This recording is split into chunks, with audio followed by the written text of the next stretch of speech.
Bismillahirrahmanirrahim. Rabbi Zuljalal mama Padim Bakhije. ये शुक्रगुजार था उलमाए कराम चीज़ें लगी जो गौ का और देखे बनावसन जब परियार मार के खबर जान के ज़्यादा सोचो ये ज़्यादा ना हुआ है गरम जान ये इधर परियार का ही मतलब कि हो जाए वो है तो साथ में ज़्यादा शुक्रगुजार तो मैं कहता शुरू करी कोशिश को मुझे बतौर में बड़ा खबर रहा हूँ दादा Zuljalal pamu ali khususi inam de so ya usalu az makhira umrina ما شاء الله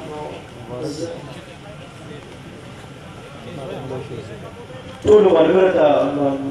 بمداوي ما ريبولسينغ سفر ما يخوخو سكون زي جوړ عبادت لري کما رشید سره د معاملات لري بیا بخافه اپاچا آیا تا زي عبادت لري هغه زي غرور ته کتل چې کله مکه موازنین مدینه منوره ته تلو سلو رسول الله نو تقریبا چې سلو روګي ټولا د مکه موازنین تقریبا چې رسمي ته سړی مزل کې بیا ته شروع شو چې دې یا پیمه کې سره غرور او غرور داسې لکه تاسو زموږ غرور نه دي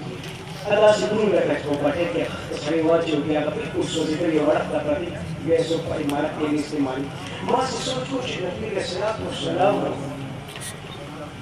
چې دوی زمانه سره په قربان کې چې په پلیلا تکلیف یې کړی هغه وخت په لاره جوړې مې په لیکانې کې راخصین دا وینا مقصد پیدا دی چې نبی اخر زمان حضرت محمد مصطفی صلی الله علیه و آله وسلم چې موږ صلی الله وکاله مخکې کوم تحریک چلولې د دې دین لپاره نه اسینه راغله موږ په ریډیمیډ ویلو چې کوم څه احساس نه دي ډېر بدرنګ دی هغه سړی چې هغه هغه سړی دی چې باچا هغه د مخ د دنیا جوړه کړې ده نن په رسمي د وجود نه د ختمولو د سوزولو قابل څوک چې په ختم نبوت باندې دعوه کوي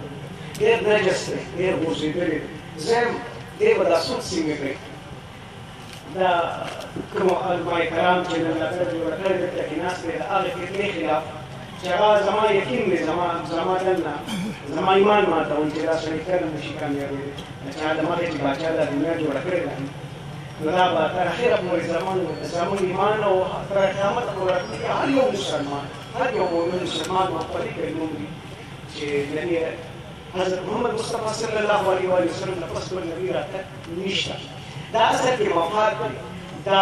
چې کله داسې سیزونه وچېږي دا ستاسو زموږ د ایمان امتحان اخلي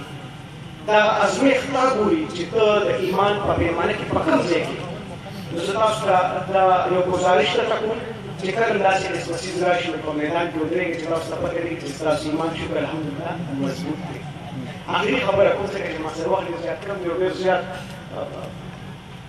وایي خلک عالمان داسې زه د هغې ټایم خرابول نه غواړم دې سره سره نور هم فتنې دي سره چې زه تاسو ته هم وایم ګوره زه په دې دلته تاویزګر ناست دي د دې خلاف نور ټیک شوه مجموعات دې ځي پیرې راځي پرشین بکې د دې خلاف نور ټیک ده دا زه په دې چې په وړه وړه خبره باندې چې دلته کې چې سنت یې وکړي او بدرنګ زوی کې سنت کړي اته پکې ګلاګان کړي د دې خلاف نور ټیک ده کړي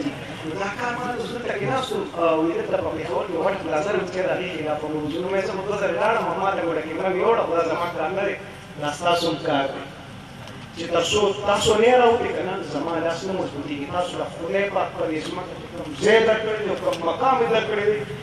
نو تاسو ته ویل نشم تاسو په یو وازو رسول خلق راځي علماء کرام تاسو گزارش کوم چې تاسو میدان ته روزه دا وخت د منبر نه دی په منبر په خبرې کوي او په هر موضوع سکون ته وایي چې دا کار دی من بدرنګ ته وایي چې دا کار دی نو ګرځو به نو تاسو ته دا یو ګزارش کوم چې تاسو هم روزئ ستاسې چې څومره کوم فتنې دي نو هغه په مسلو نه حل کېږي میدان عمل ته وځو چې چا د مرګ سره جنګ کړی دی عمر یې کټه کړې الله تعالی